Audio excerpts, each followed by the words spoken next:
Halo, selamat pagi. Kembali lagi kita berjumpa dalam episode video podcast English Phonology. Dan pada episode ini kita akan membahas chapter 10 dari buku teks yang kita pakai. Setelah membahas stres pada syllable, kita sekarang masuk ke dalam pembahasan stres pada kalimat. Kembali lagi saya ingatkan, stres pada kalimat merujuk pada penekanan pada kata-kata penting di dalam frase atau kalimat. Tanpa kita sadari, kita saat berbicara sering memberikan penekanan pada kata-kata tertentu. Dalam bentuk kalimat tanya, dalam bentuk kalimat perintah. Contoh, kemana kamu? Dari mana kamu? Apa yang kamu bawa? Nah, di situ kita bisa merasakan stres pada kalimat tanya yang cenderung naik ke atas. Tapi saat kita memberikan perintah, duduk, buka pintu, jalan ke depan, belok ke kiri, jalan lagi 500 meter, belok kanan. Ada perbedaan dalam ritme kalimat. Itu yang disebut sebagai stres. Bahasa Inggris adalah bahasa yang kaya akan stres. Makanya bahasa Inggris disebut sebagai stress time language. Setiap 6 detik ada syllable yang mengalami stres dalam kalimat yang diucapkan bahasa Inggris. Ini adalah hasil penelitian dilakukan.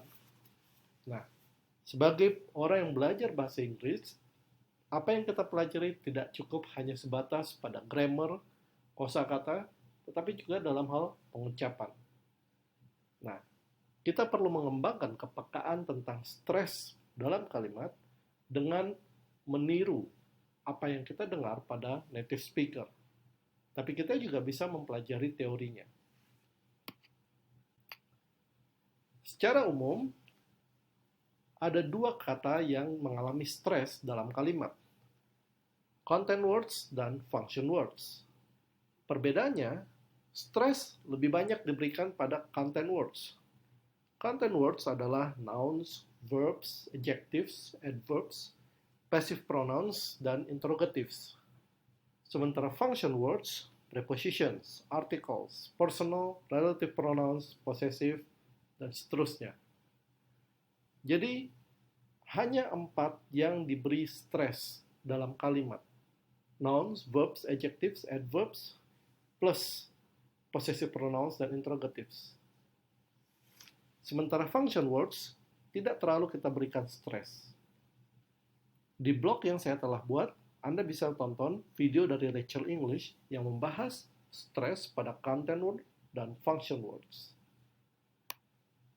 Nah, stres pada tingkat frase atau kalimat sangat terkait dengan bentuk formal bahasa dan pola intonasi. Jadi, pronunciation dalam hal pengucapan kalimat-kalimat bahasa Inggris lebih banyak ditentukan pada formalitas setting ketika kita berbicara. 4 tingkatan pronunciation adalah stage speech atau disebut public reading, formal speech atau public speaking, formal colloquial atau vernacular, familiar colloquial atau everyday speech. Kita akan bahas 4 tingkatan ini satu persatu. Kita mulai dari stage speech. Stage speech adalah speech yang digunakan dalam situasi formal. Ini berarti kita berhadapan dengan audiens yang berjumlah besar. Seperti pertunjukan teater, pembacaan puisi, atau khotbah keagamaan di tempat ibadah. Nah, pertunjukan teater seperti drama atau pembacaan puisi atau khotbah, pembicaranya sering sekali menggunakan stres pada kata-kata yang dia ucapkan. Dan ini membuat si pembicara harus berbicara dengan sangat jelas dan berhati-hati. Itu sebabnya cara ulama, pendeta berkhotbah tidak seperti dengan cara kita berbicara sehari-hari. Begitu pula halnya dengan aktor di pertunjukan teater. Dalam bicara, mereka harus mengucapkan setiap kalimat dengan sejelas-jelasnya. Karena mereka mengharapkan audiens juga bisa memahami apa yang mereka bicarakan. Jadi, stage speech adalah tingkatan tertinggi di mana orang berbicara dengan pronunciation yang sangat jelas dan berhati-hati. Tingkatan kedua adalah formal speech. Formal speech adalah bentuk percakapan di mana orang melakukan diskusi, biasanya antara dua orang atau dalam berkelompok. Formal speech contoh-contohnya adalah pidato pembelaan di pengadilan, wawancara kerja, percakapan antara dokter dan pasien. Jadi dalam bentuk formal speech, para pengujar harus berbicara dengan jelas dan vocabulary yang spesifik. Tetapi mereka tidak perlu bicara sepelan aktor atau khotbah keagamaan.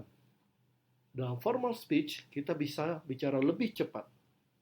Tidak seperti aktor.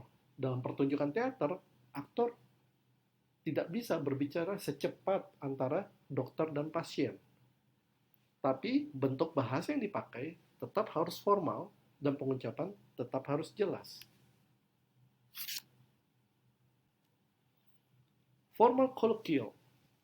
Nah, ini yang disebut dengan kata lain vernacular. Vernacular adalah speech yang dipakai dalam percakapan sehari-hari. Contohnya, kuliah di dalam kelas, percakapan antara kasir dengan konsumen, atau percakapan antara dua orang sahabat karib. Dalam tingkatan formal colloquial, stres tidak terlalu banyak.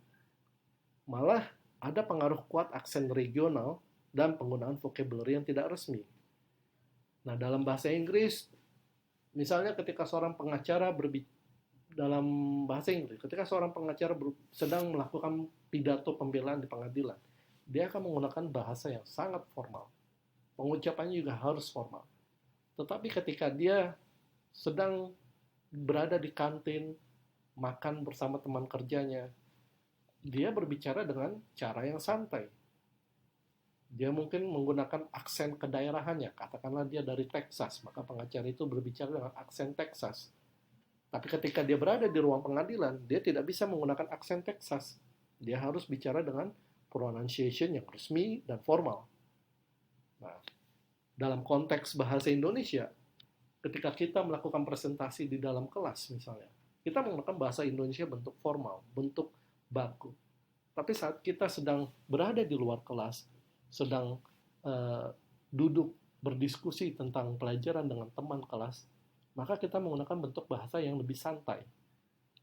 Tidak mungkin menggunakan aksen. Contohnya seperti Jakarta menggunakan aksen Betawi. Lu, gue, ngapain, bagaimana, mau kemana. Nah, tapi kita tidak bisa menggunakan lu gue di dalam kelas. Nah, itu yang dimaksud dengan formal colloquial. Terakhir, everyday speech. Everyday speech adalah speech yang digunakan dalam percakapan sehari-hari. Dan ini cenderung antara kita dengan orang-orang yang sudah sangat kita akrabi. Teman, anggota keluarga, atau teman dekat. Dalam everyday speech, ciri khasnya adalah speech lebih cepat dengan sedikit penekanan kata. Karena kita sedang berbicara dengan orang yang sudah dekat dengan kita, sudah memiliki pemahaman pribadi, maka kita bisa bicara lebih cepat. Dan karena bicara cepat, kecenderungannya stresnya pun berkurang. Dalam bahasa Inggris, penekanan kata stres pada kata-kata itu mengalami perubahan pada konsonan n untuk d untuk z, t untuk z, j untuk j. Dan banyak sekali penggunaan slang. Slang adalah kata-kata yang tidak resmi, vocabulary tidak resmi. Nah, saya berikan contoh kata-kata yang mengalami penekanan dalam kalimat. Misalnya di sini content of the phrase or sentence. Kalimat awal, we want a dog. Ada 3 cara untuk memberikan stres dalam kalimat ini. We want a dog. Who wants a dog? We want a dog. Kalau pertanyaannya, what about a dog? We want a dog. What do we want? We want a dog. Jadi, stresnya berbeda-beda. Dalam pertanyaan, who wants a dog? Stresnya diberikan pada we. Karena siapa yang ingin anjing? We want a dog. Penekanan paling kuat pada kata we. Ketika pertanyaannya, what about a dog? Maka penekanannya pada kata want. Pengucapannya menjadi, we want a dog. We want a dog. Nah, Anda bisa rasakan kan perbedaannya? Pada pertanyaan ketiga, what do we want? Apa yang kita inginkan? Nah, karena yang ditanyakan apa yang diinginkan, berarti penekanannya harus pada kata dog. Maka stresnya menjadi we want a dog. We want a dog. Itu yang disebut sebagai stres dalam kalimat. Nah, seperti yang Anda lihat, pada contoh ini, yang mendapatkan stres adalah konten, yaitu we, subjek, pronoun, kemudian want, verb, serta dog, noun.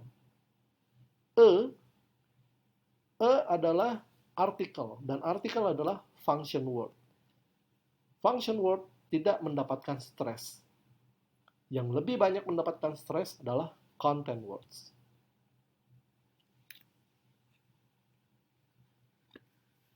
Pola stres juga sangat dipengaruhi oleh jenis kalimat. Cara kita memberikan stres dalam kalimat pernyataan berbeda dengan kalimat pertanyaan. Begitu pula halnya stres pada kalimat perintah berbeda dari exclamation. Begitu pula ada pengaruh dalam bentuk positif dan negatif. Contoh berikutnya, misalnya, saya melihat seekor ikan. Pernyataan, I see a fish. I see a fish. Kemudian, pertanyaan, do you want to go? Apakah Anda mau pergi? Do you want to go? Nah, penekanannya pada you dan go. Pada kalimat perintah, stresnya di setiap kata. Stop that now. Stop that now. Hentikan itu sekarang. Hentikan itu sekarang. Stop that now. Jadi setiap kata ditekankan. Pada kata exclamation, seruan. I won. Saya menang. I won. Penekanannya pada kata won. Jadi, pola stres juga tidak hanya sebatas content dan function words, namun juga terkait dalam bentuk kalimat. Nah, hal-hal seperti ini perlu kita pelajari, kita dalami, dan tentu saja memperhatikan cara penutur bahasa Inggris berbicara. Baik. Video podcast yang saya buat untuk chapter 10. Silakan Anda tonton kembali jika belum jelas dan baca chapter 10 pada buku yang kita pakai di kelas. Serta jangan lupa kunjungi blog di mana saya telah mempostingkan video-video dari Rachel English yang akan memberikan Anda penjelasan lebih lanjut dan secara spesifik tentang stres dalam kalimat.